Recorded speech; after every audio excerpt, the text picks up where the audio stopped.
Hello, ladies. Good evening. So we're just giving people some grace to join. So we'll probably start about 5 minutes past the hour.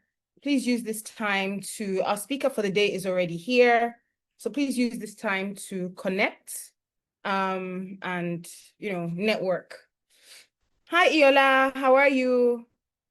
I'm Hi, good, thank you. How you doing? fine, fine, fine. This is the first time I'm seeing you in glasses, though. They suit It's your face. yeah, it's the signs of the times. I can imagine. I I I I'm not I only wear them to read. So I was told to wear them at least 2 hours to oh really, Yola? Oh wow. Okay, maybe after the call we can speak.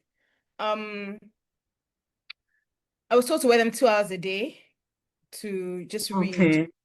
So I don't need them. So when I'm trying to use them to see day to day, it's actually not good. So Yeah, and stuff much better. How are you? I'm good. Good to see you.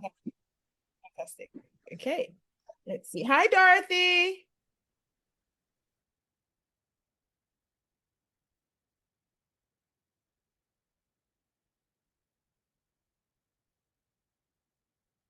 Okay, so let's see, what time is it? So we just give people some grace and we'll be starting soon.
Okay, everybody, good evening. How's everyone doing? I'm going to just spotlight myself. Hello, everyone. Hello, Ascent members. Good evening. I'm sure many people are still joining, but our speaker is here, and I don't want to keep her for longer than we have pre-arranged. So excited that we could have someone of her caliber and experience come and speak with us today. Really excited. Hello, Ascent members. How is everyone doing today? Please, in the chat, always good. Use this time to network. So put in your what city you're joining in from and your name. You never know, you might connect with another Ascent member. So today we're talking about boardroom brilliance, right? And I'm really excited. This is somebody I remember. This is maybe like four years ago now, 5 years ago. I was fortunate enough to be asked to speak at NDIC International Women's Day. And I remember when she was introduced, all the women in the hall got up and were clapping for her. And I was just like, who is this lady? Like everybody seems to gravitate towards her. She seems like a real women's champion. And since then I've been fortunate enough to meet her many times, work with her, speak with her, and she's just phenomenal. So really excited that she's here today to share her board experience with us. So I'm speaking today of none other than Mrs. Ronke Sokefun. She's a seasoned legal and governance professional with over 37 years of experience. Over 30. Please, can everybody hear me? Yes. Fantastic. Okay. Everybody can hear Yes, and yes. see. Fantastic. 37 years post-call experience across private, corporate leadership, and public service. She holds a Global Competent Boards designation in ESG from the Component Boards Institute, Canada, and has attended several executive programs, as you can imagine, for somebody in her sphere of influence, right? She began her career at Igodalo and Associates, and today she is a partner at Templars, right? Her public service has included, top range appointments from Director General of the Bureau of Lands and Survey, and she's really been involved in sort of, revamping policy. So a lot of the policies in her public service career, she's really been at the forefront of revamping that policy. She's a fellow, as you can imagine, of the Chartered Institute of Directors, and she has won numerous awards. In November, well, just a few weeks ago, she was nominated as the Woman Director of the Year by the Governing Council of the Chartered Institute of Directors.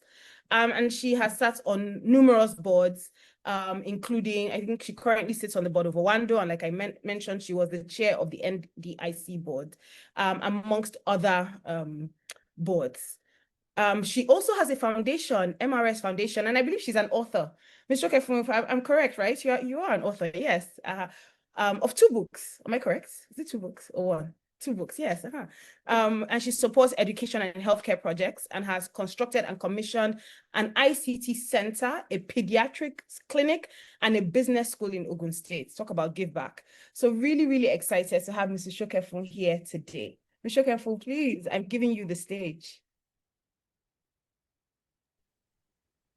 Thank you very much, Dr. Glory. Can you hear me?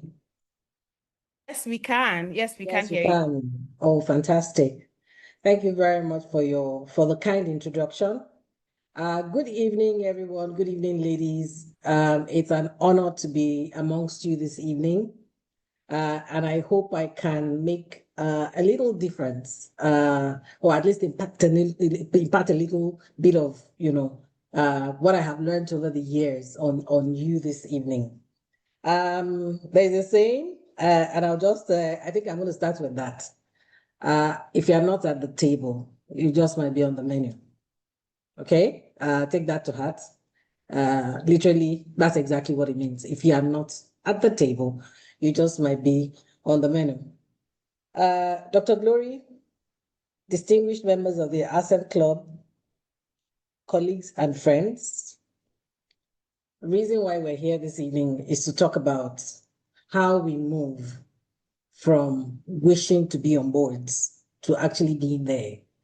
There is no recipe. That's the truth of the matter. But there's certain things we can do to get ready and position ourselves to join boards.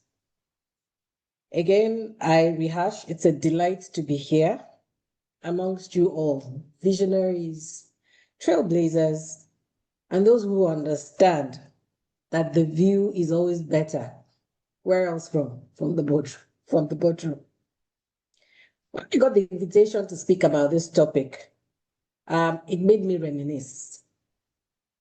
Because the journey from being overlooked to the boardroom, let's just say it's not a smooth expressway. It's like your classic rainy Monday morning in Lagos. You will need a lot of patience. You will need a lot of driving and maneuvering strategy, as well as a solid sense of humor to survive it.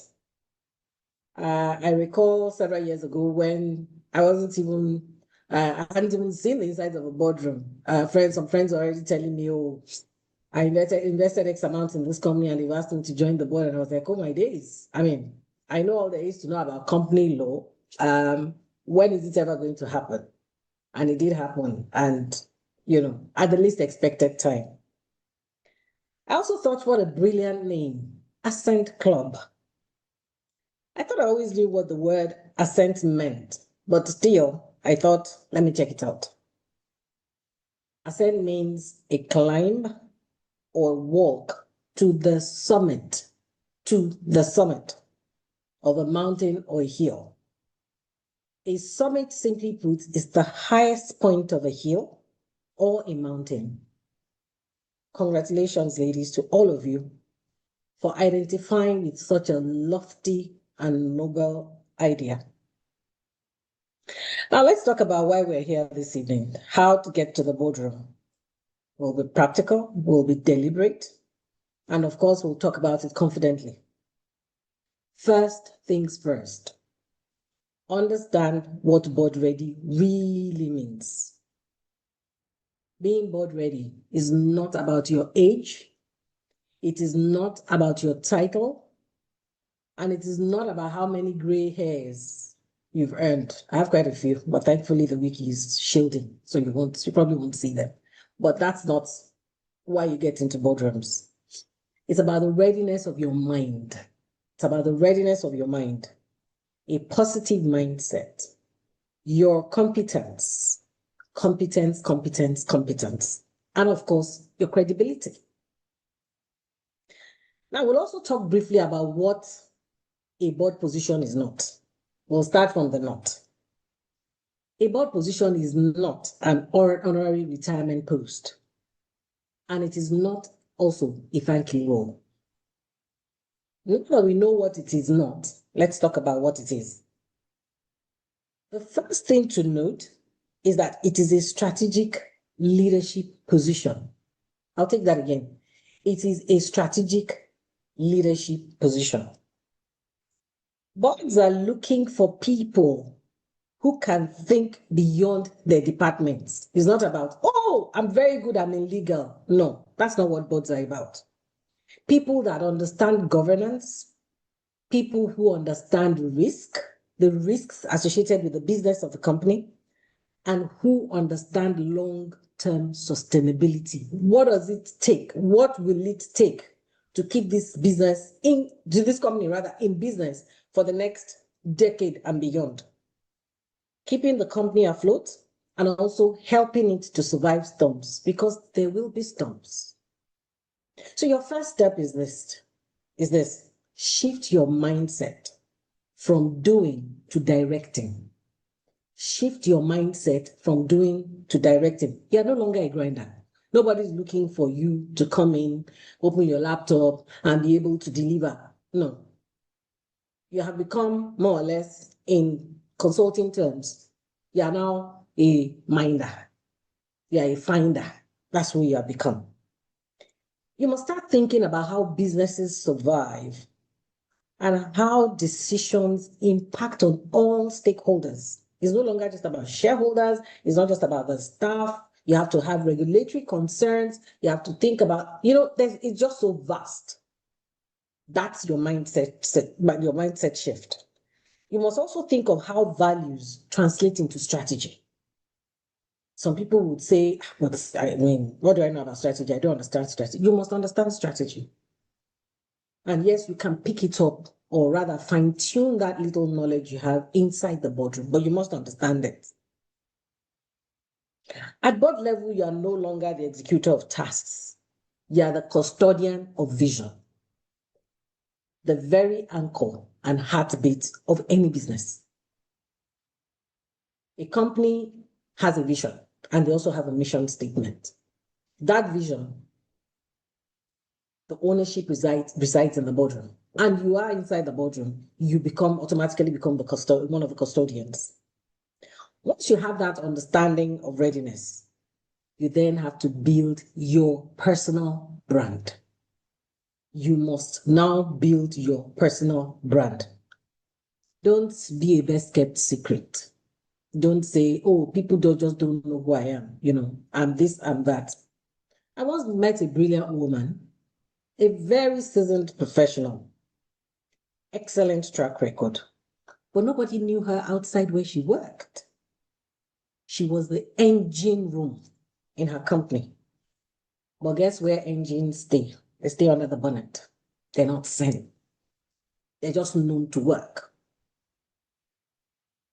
You cannot be appointed to a board if no one knows or understands or appreciates your worth. The truth is, visibility is not vanity. It's part of strategy. Start positioning yourself through thought leadership. Write, You heard Dr. Glory say it.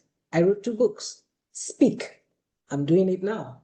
And don't wait until you think you're perfect. There is nothing called perfection. Let it meet you where you're at. Wobble, stumble, and then perfect it. You have to find those opportunities, even if it's a gathering in church or something, where what you say resonates with people. Mentor, mentor, mentor, mentor. I mentor in Wimbies. I mentor in the Institute of Directors. What does mentoring really mean? It means sharing your experiences, practical things that you've been through. You're sharing them with people so that they in turn can take learnings from it, not to dub you, not to copy you, but just so they pick learnings, from your journey and can apply it or part of it to their own everyday life. Participate. And don't wait until you are called on. Volunteer. Share your insights online. You have LinkedIn, you have Instagram. What are you doing with those platforms? You must use them judiciously. People must be able to recognize you for something. When people look at your name, they must be able to associate it with something. And the time to start is today. When people hear your name, a clear picture should form in their minds. For me, for instance, Dr. Glory represents, I was very bad with social media. And she was like, no, you can't tell me you're bad with social media. We'll do something with it. So she represents that person for me who took me from a relatively unknown, obscure social media person to someone who was out there and could share, am I still an expert in it? No, I do try. Sometimes my pages go or my handles go, untouched for months and all that. But I do know that when I touch upon anything, the responses they're surreal. People I haven't even seen or spoken to in years, I see their comments. Use that platform. The question to then ask yourself is this: what comes to mind when people hear my name? Don't be just another professional. Be the person known for integrity, the person who delivers and is known for results, and the person who always has a perspective on issues. The person who always has a perspective on issues. Now, in building your brand and positioning yourself for visibility, competence is non-negotiable. You must sharpen your skills because at the end of the day, it's not just by word of mouth. Competence is what builds confidence.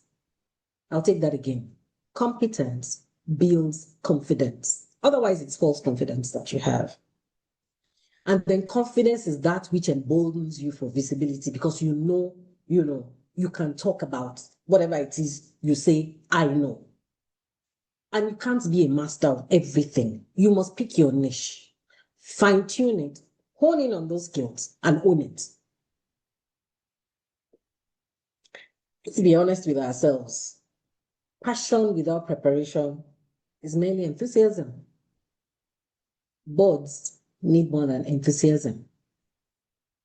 If you aspire to serve at board level, you must, and you must again invest in governance education. I have spent my own money, personal money, on I don't know how many different types of training. But I must also tell you, there's so many platforms for free education. Check Coursera, amongst others. I mean, I can only speak to the ones I know. I'm a member of the Corporate Governance Institute. I only take the weekly, or is it bi-weekly, webinars. I register. Once I see it, I register. Whether or not I attend is another thing. I always wait to find out if I have a window, to attend. But I register first. Take those learnings. You must know what God at board level. It's a given.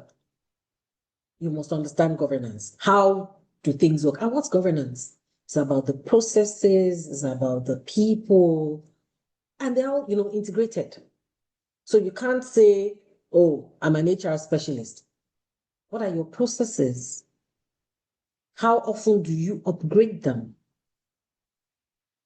If you sit on a board, you must be able to speak confidently about issues. They all tie in together. Are you rightly staffed? What are your demographics like? What's next, the next 3 years? What's it looking like in terms of your staffing? Are you going to be losing like maybe the core of your technical people? What are your plans to buffer? They're all intertwined. That's why I said you can't just say I'm an HR specialist. You must find out what your specialty in HR, what it translates to at board level. Oh, I'm a lawyer. I understand, X number of cases against the company. The truth of the matter is it impacts on your bottom line. Where you have X number of cases against the company, and this is the overall value of those suits, when you are doing your numbers, you must provide in case any of those codifiers or in case any of those cases goes against the company. So again, it's knowledge and it's about how you apply it. Take a course with the Institute of Directors. Take a course in LBS. Or if you can, INSEAD. I speak from my personal experience. I've done INSEAD, I've done Harvard, I've done Cambridge, I've done Kellogg. Like I said we had a guest speaker at the Institute of Directors last week. And like I said to our guest, she has Wharton, she has Chicago booth. I've told her I'm sniping on her heels. Not just because they're good to have. It's because those are top quality education. I mean, I thought I'd same training until I went to INSEAD in June this year. And I can tell you it's one of the best courses I've ever attended. It was on strategy. And it just gave me a whole different perspective to what I understand to be strategy. Self-sponsor courses. I took an AI course last year. I surprised myself. It was a 12-week intensive course. I didn't have weekends because even on Sundays, we had classes. And oh, guess what? It's culminated in an examination. When I saw the trend and how it was going, I realized I needed to sign on a personal coach, the guy who put the program together. That cost me 10,000 US dollars. Yes, I paid that much. I paid like over a period of time, maybe about 3 times, but it was well worth it. It was well worth it on AI. And it was right after that training, well, not right after, it was after that training that I challenged myself and started putting those books together. I wrote 2 books back to back. In actual fact, I did 3. I haven't printed the 3rd one till now, and that's where lethargy, that's where it comes in. And on a Sunday, I launched those books virtually. They had over 250 people online to launch those books. Because, of course, I reached out to a number of people. For some people, I'm sure it was curiosity, like she wrote books. Wrote books about what? And they were not even on law. I'm about to turn those books into courses, again, for wider impact and to reach a larger number of people. I register for free webinars almost weekly. And when I can make time, I already said that. I listen in. And I always gain something. You do not have to be an accountant, but you must understand the language of the boardroom. You cannot sit on a board and say, oh, I don't understand that. No, you have to understand it. You must understand your profit and loss account, and you must understand your balance sheet. When does our capital start being eroded? How much are we making? How much profit? You can easily say it. If you do not understand it, I beg of you, find someone to train you, or find a relevant course, or find a book that can help you, or go online. I'm pretty certain you'll find something on YouTube. There's nothing more awkward, I can tell you, than sitting through a financial discussion, nodding politely, and silently praying that nobody calls your name. It can be extremely embarrassing, trust me. In addition, you must learn to network strategically. So it's not just enough for you to say, oh, but I'm not working. There was this event, I was there. How strategic are you? I've seen people at functions and they all cluster around the same person. Believe me, that person does not remember 70% of you. They'll be nice, nodding in your direction, acting like they're engaged.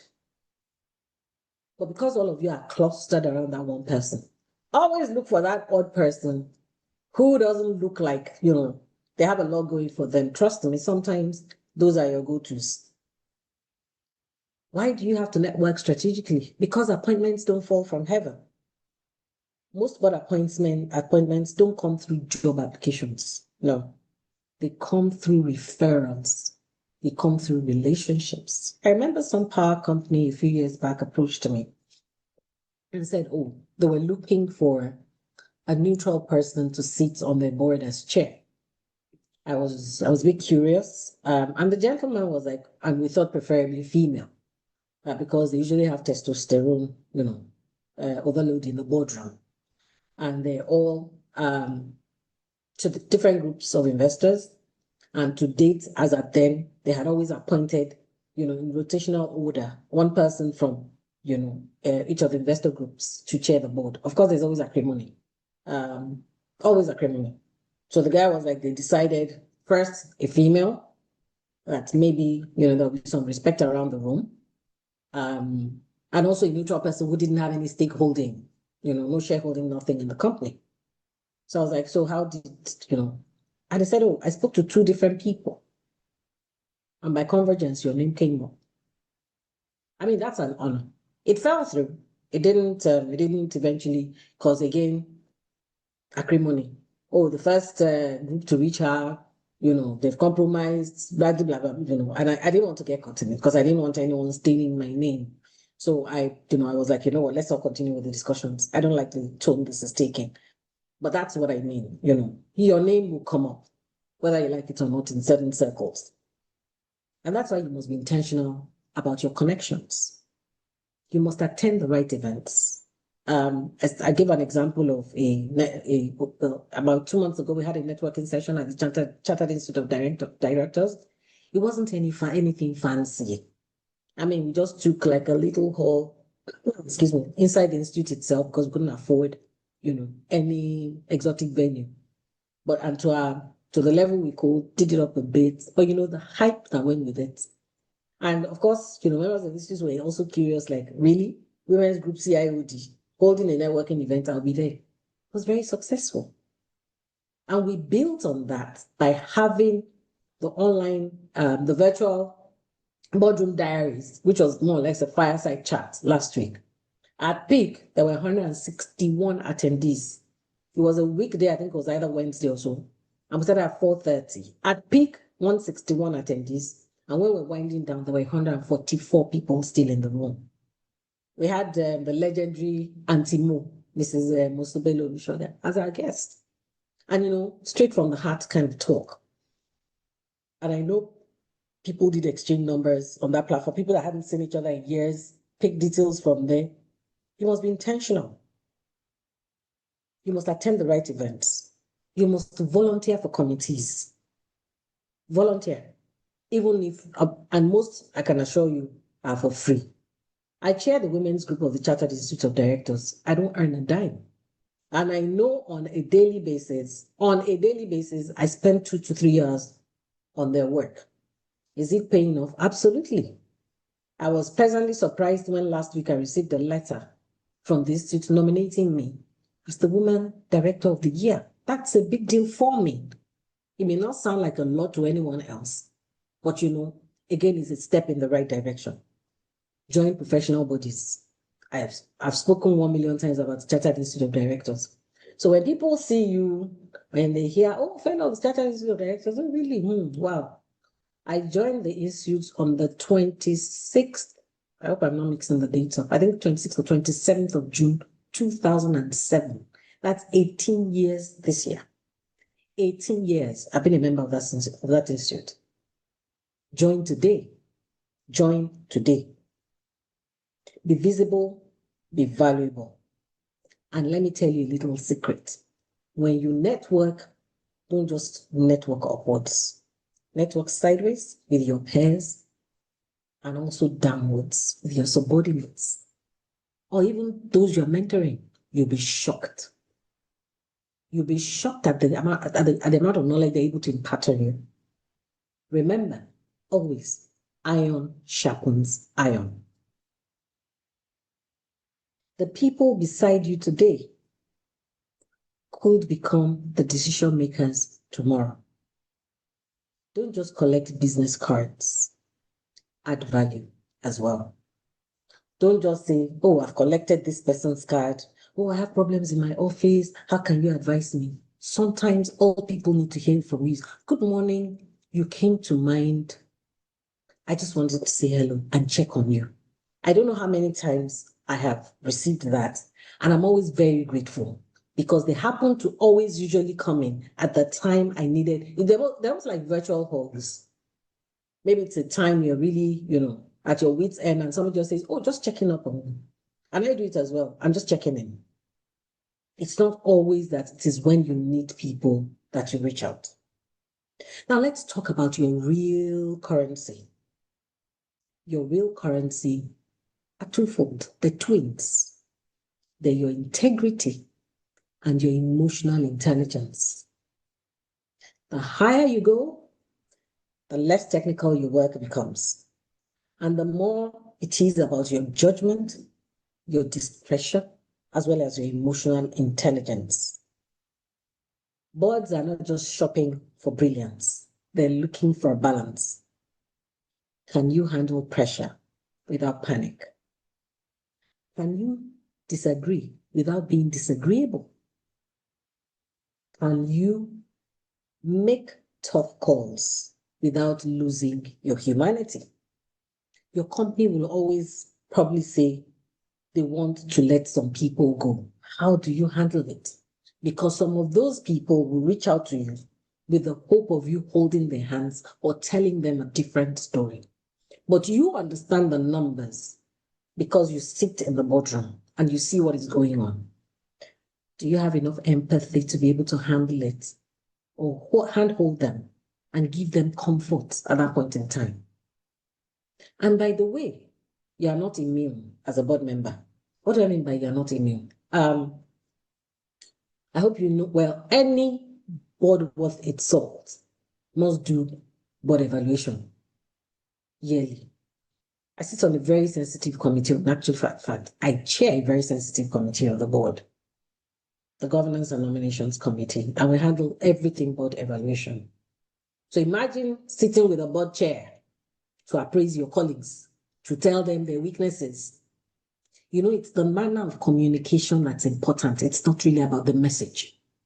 So you must be able to look at people dead in the eye kindly and say to them, oh, we actually don't think you speak enough, in the boardroom, you're a little quiet. It's the manner of delivery. And you have to have the right emotional intelligence and balance to be able to deliver the message. Otherwise, we'll be lost. Your reputation for integrity will open more doors than any CV ever will. I'll say that again.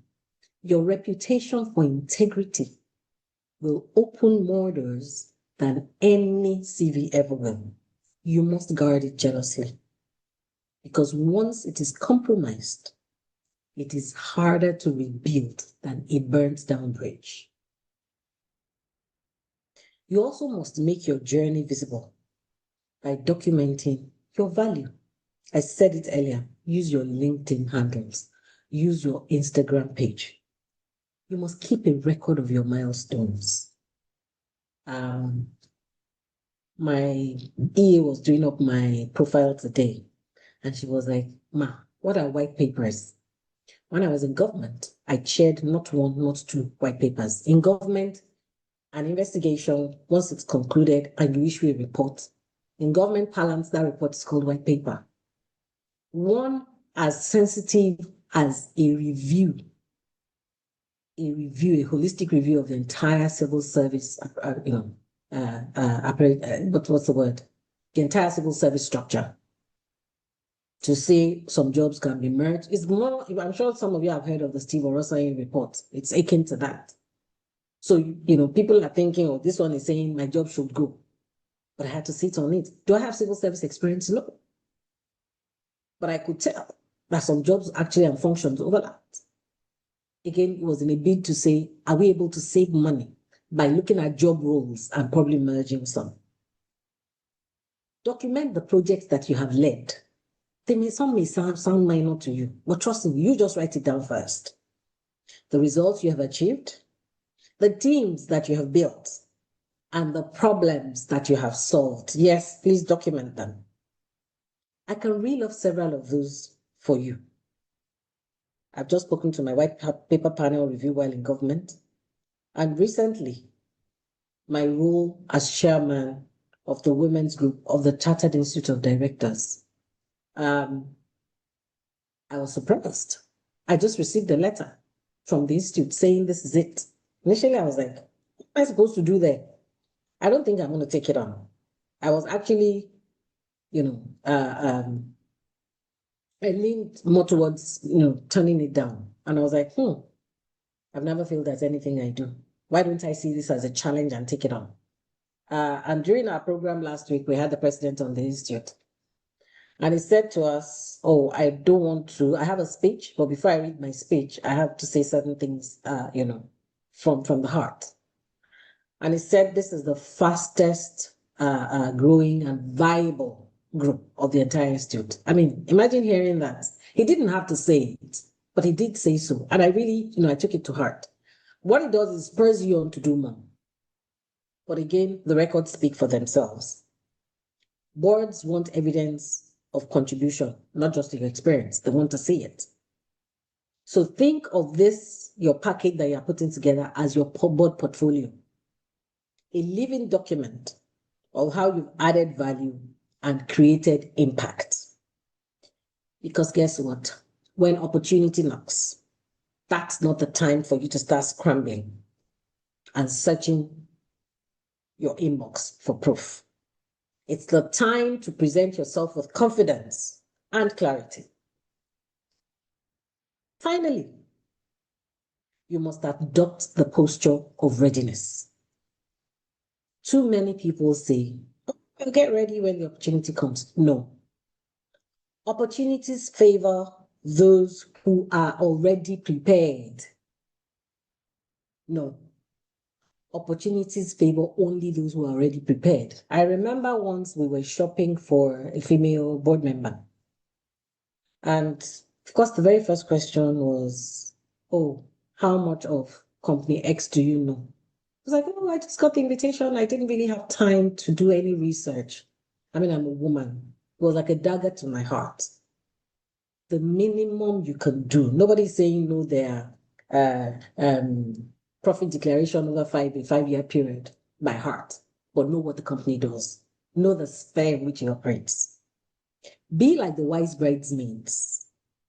Keep your lamp trimmed and burning. Stay informed. You can't tell me, IFRS 1 and what are those? Yes, that's the new manner in which you report sustainability for a company, because measuring a company's success is no longer by its numbers. You must also check its sustainability reporting. What's its footprint in ESG? You must know.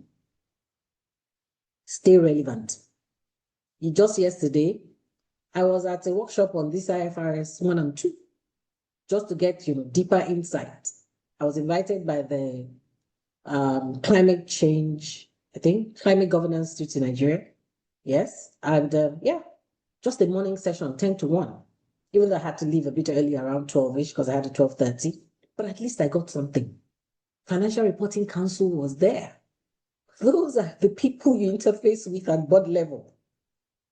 You must stay relevant, you must stay informed, and you must stay visible. I keep, emphasizing on it. Nobody's going to come and knock your door behind, and say, do you have anybody? No.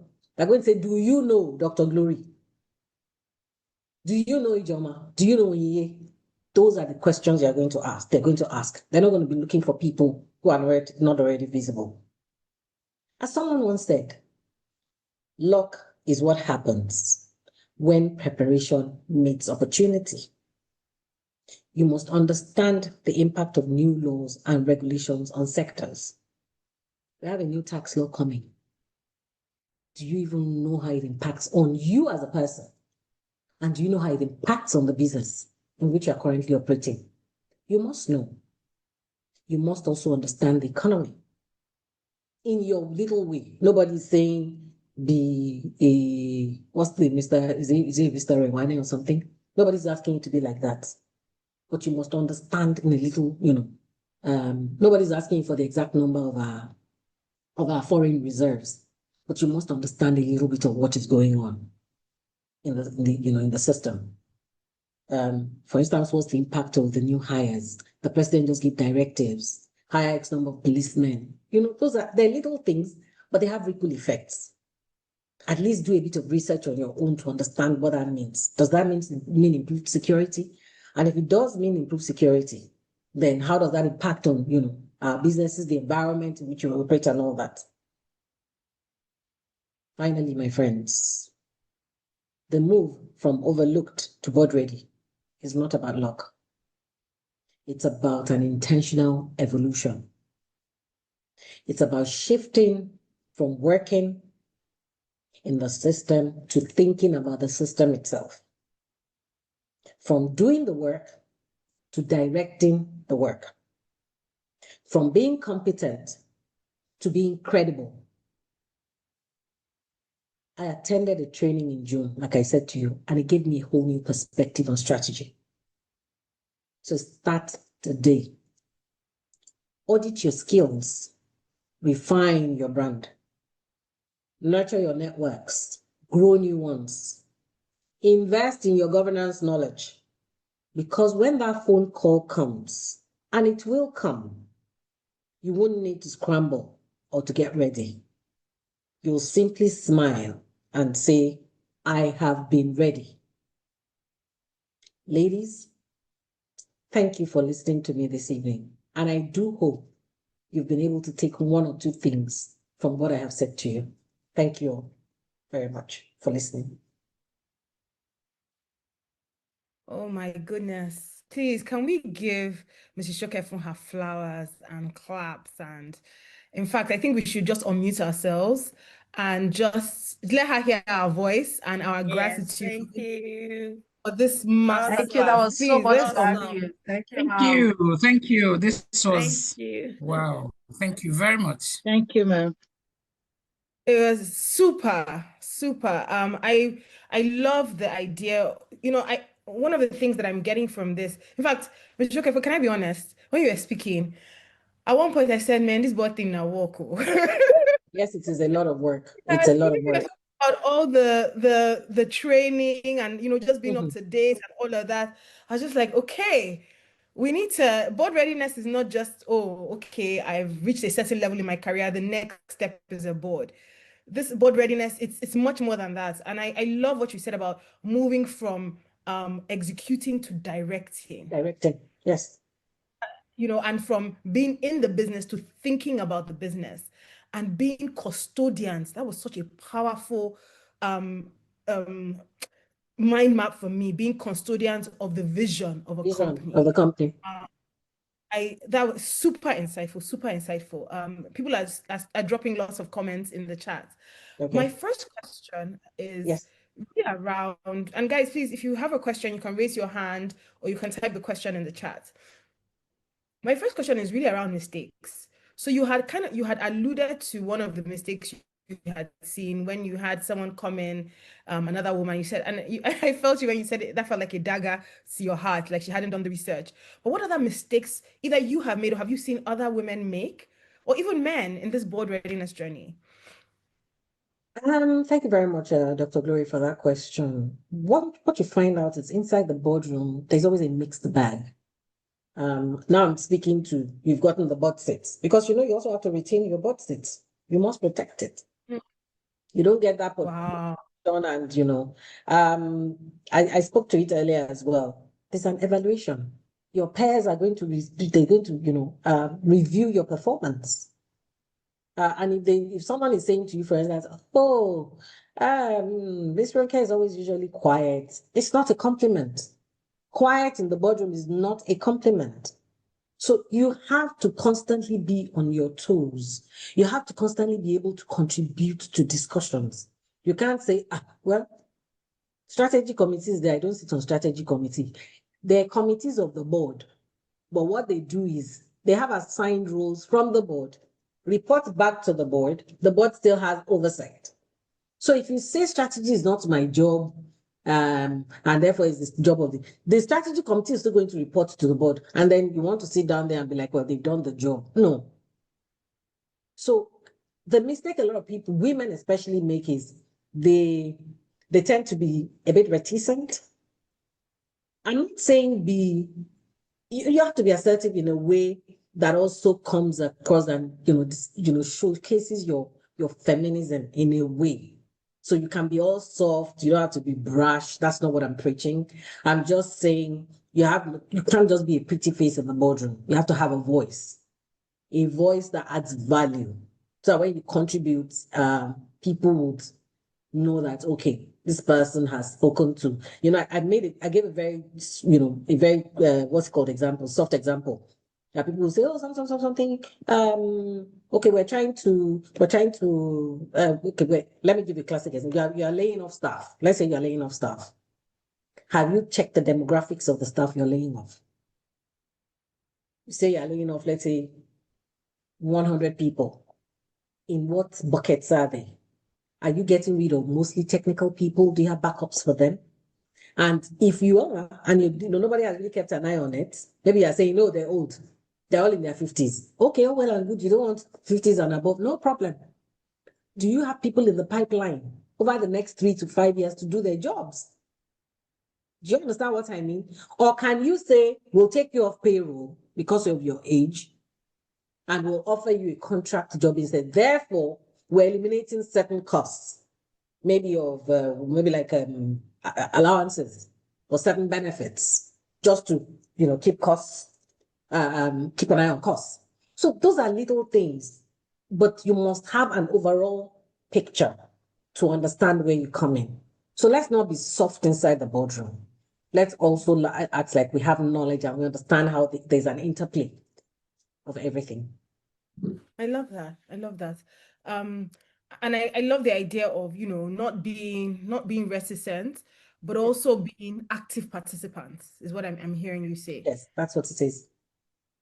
My next question is then, okay, I see Yetunde. Yetunde, yes. I don't hog the wheel. Yetunde, please go ahead and ask your question. Yeah, muted, Yetunde, please. You can unmute yourself.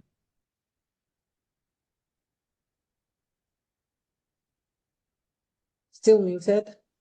Okay, I've asked you to. Yeah. Okay, thank you. Good evening, everyone. Thank you, ma'am. That session was really, I don't know, it's beyond phenomenal. It was really impactful. Thank you so much. So let me just go straight to my question. Yes, sorry, it should be great for you to introduce yourself. You never know, Exactly. You never know. Maybe I'm getting my board recognition. Who knows? Yeah, never know, please. Thank you so much, Dr. Glory. Yeah, my name is Yetunde Shoibo. I work in the UK. I'm a quantity surveyor. I've been in the construction industry for more than 15 years. I used to work in Nigeria before I moved to the UK. Okay, let me just not to say too much. So my question is, for those of us living in the diaspora who want to really get something doing in Nigeria, like we want to be known, not really like known, contribute our own side of the value that we've brought into the economy of the United Kingdom. How do we strategize?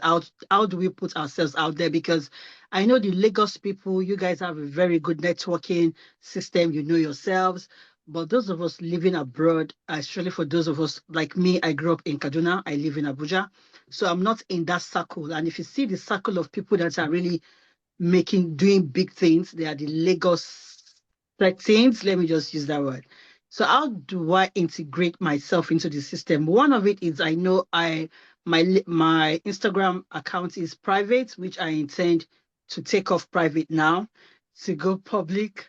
That's one. And then how do I say the things I've done? Because in my current place of work, I see me correcting some of my top directors, helping them analyze their work. But I can't go on LinkedIn and be saying all of those things. There are things that you can share, and you can only share all of these things when you are interviewing for a role, but you can't go on LinkedIn to start saying this is what you've done. How do I do a balance of all of this, and how do I position myself for board recognition in Nigeria when I actually live abroad? Thank you, ma. Okay. Thank you very much, Yetunde. You're on the right track. You are on this platform. I didn't even know you were in England. Okay. Thank you. So you are definitely working on the visibility aspect of who you are. But having your Instagram page on private is your classic engine under a bonnet. Nobody will see it. We'll just hear the software of the engine, but we won't see it. We need to see you. And like I've told you, like I've admitted, I'm not very good with managing my social media handles either. It just gets tiring for me. That's why it's not anything else. Yes, I'll beg Dr. Glory to help a little bit on the LinkedIn bit.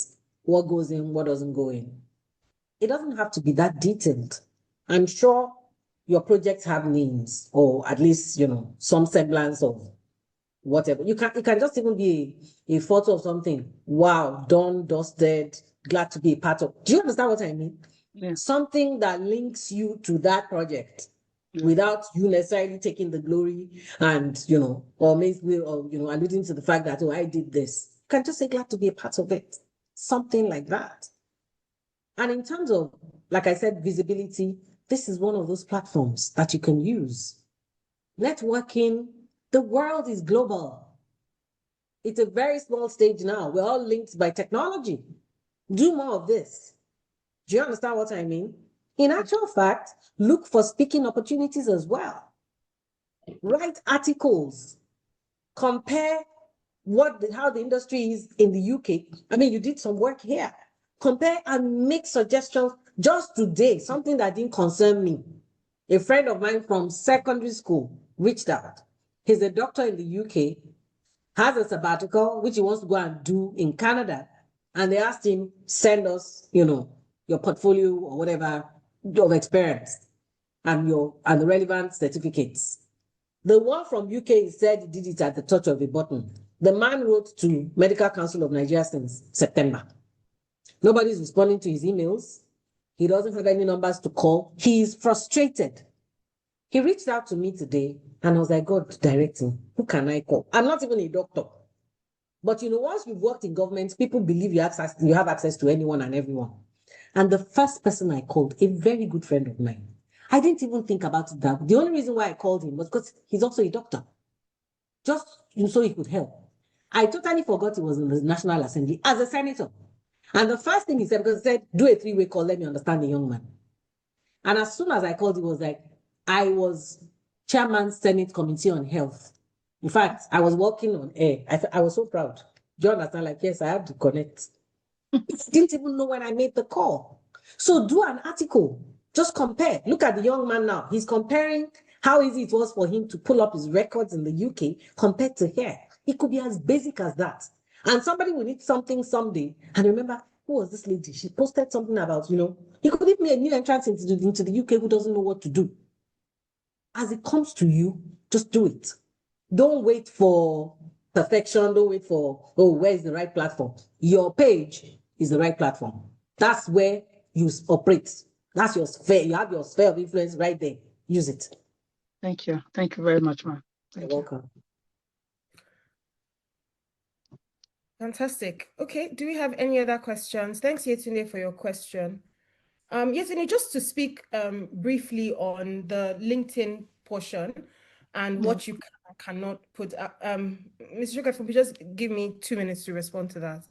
So I think it's really about talking about your experience rather than saying, oh, I corrected my manager today. So for example, let's say your manager asked you a question about, I don't know, how to measure a room. A quantity survey. I'm not an expert, but for example, you can come on LinkedIn and share maybe after 2 weeks or 3 weeks after that incident has passed and share 5 lessons I've learned about measuring a room. Right?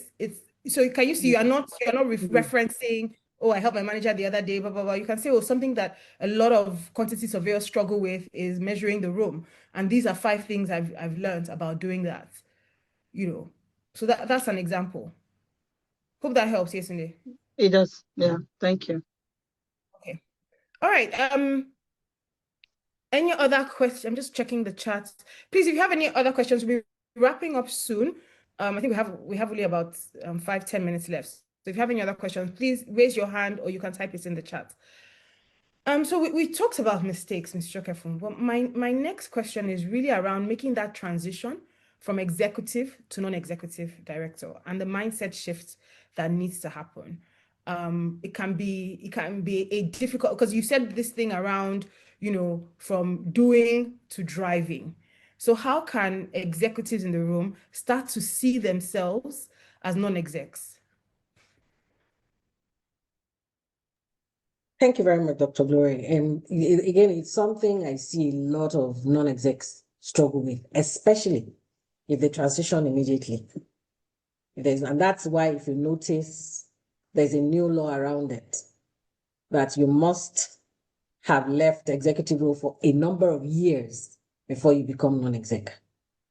Because the tendency is to usurp the guys who do the job, the everyday job, in your oversight role. You must be able to, I think it comes with maturity. You must know when to draw the line, because oversight is exactly what it sounds like, oversight. You're not supposed to be calling the executives on a daily basis. You're not supposed to interfere in the execution. And that's why, if you notice, every board, even though there can be meetings in between, the general rule is meet quarterly. Because in 3 months, there must be enough for you to look at. Do you understand? To review, and then make your comments on. Otherwise, you might as well stay executive. But that's not to say if you notice something that you can't, like you shouldn't raise it. No, that's not the idea. If you notice something, you must be able to escalate to management in a non-disruptive manner. You have a company secretary. You have a committee. If it's something your committee has oversight on, just on Monday, I had a session with HR because we read certain reports, in the press. And we're like, okay, let's hear from the HR person herself. And it was her opportunity to also speak to us about her 2026 plans. That's why I said in a non-disruptive manner. You have to use the channels available to you while observing due process. You don't just pick the phone and say, hey, Madam HR, I understand you people are laying people off. No, that's not how it is done. You go through a process. You have an oversight committee. So even before the board meets, use that committee to gather information that you can then share with the rest of your colleagues in between a board meeting or in between board meetings. And then at board meeting, you can then go into the details, but at least they have first-hand information on what is going on. So that's how I view it. Amazing. Thank you. I love that example. You're going, Madam HR, what's going on? What's going on? I love that. Pick the phone. No, you are interfering. She has a boss that she reports to internally. So don't bypass that person. Amazing. Amazing. My next question is really about this imposter syndrome, and it's really about understanding where the line is in terms of building competency, knowing when, okay, I can start to present myself as board ready, but because I find that women sometimes we can straddle this line of certifications, which is important, but I believe it's a continuous journey.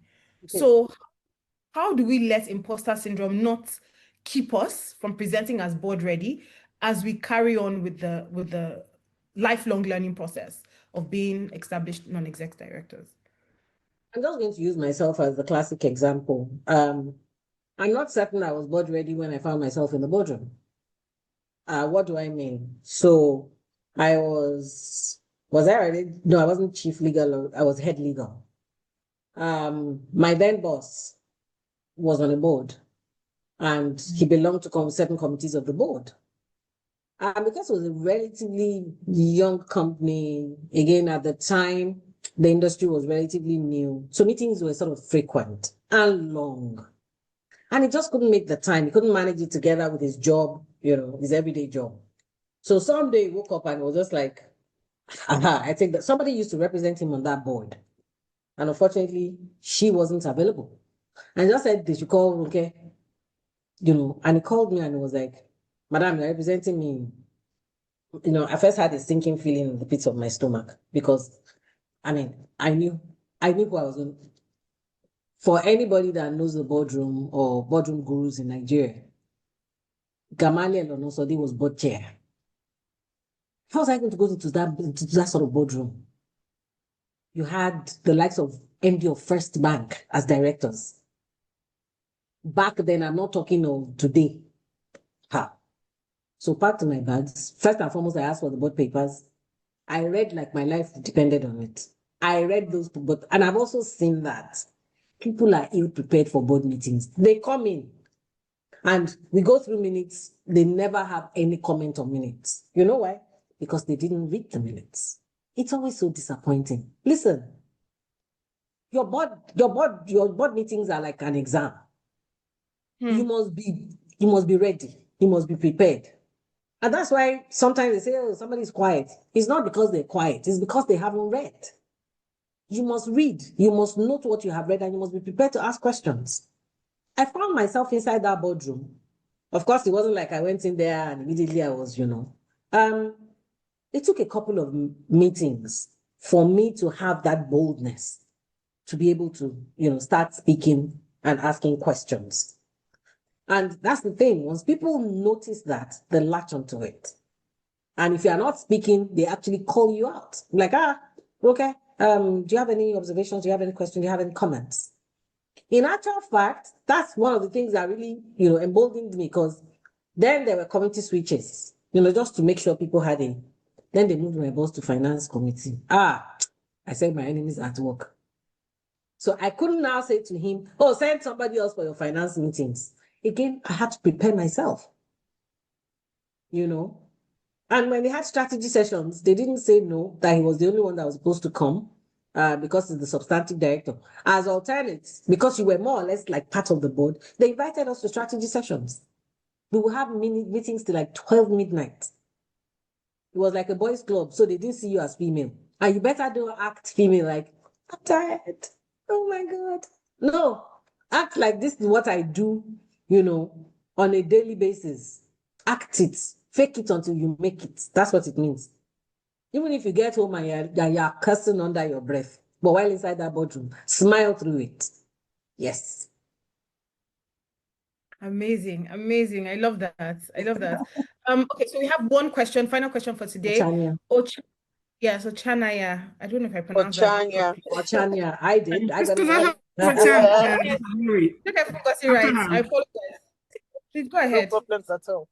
Good evening, everyone. Good evening. Good evening, Ronke. I met you evening. recently to the program at Civic Center, the women. Right. Risk management. Last week I was there. Thank you. You've always done so well and you're doing it again. Thank you so much. Thank you. It's just to corroborate what Ronke has said about the imposter syndrome. Yes. The solution to it is